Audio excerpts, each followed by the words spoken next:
各位网友大家好，我是鲍明。这期话题我们说说对华友好政治家卢拉再次当选巴西的总统，两国经贸技术合作的前景广阔。1月1号下午巴西新当选的总统卢拉在巴西国会众议院宣誓就职，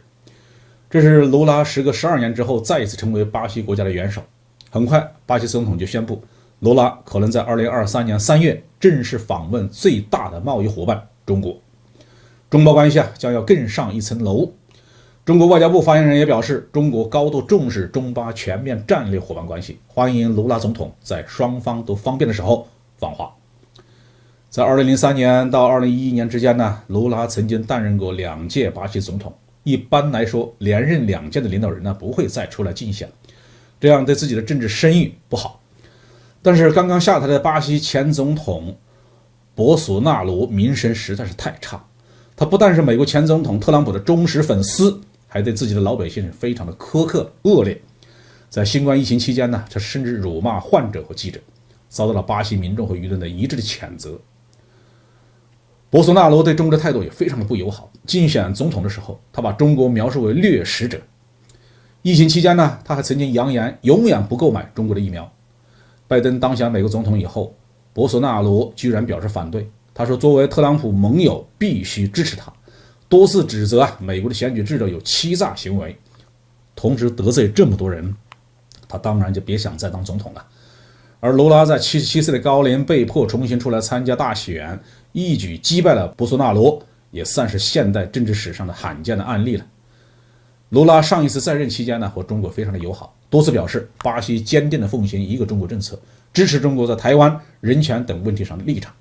看好中巴经济的贸易和技术合作的前景。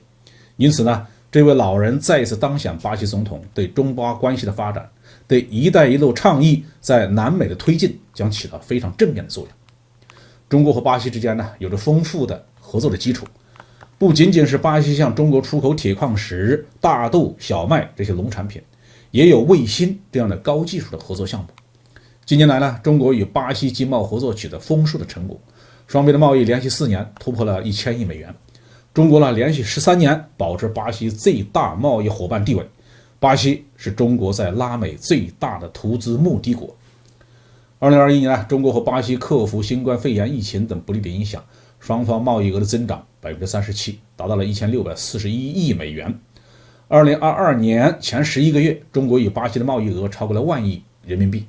同比增长7.6%。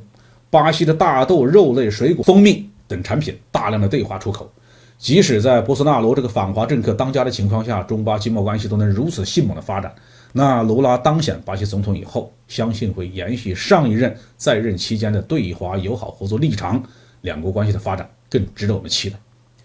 当然了，中巴关系也存在着风险，主要是美国一贯把南美视为自己的后院，对“一带一路”倡议在南美的推进是特别的敏感加反感。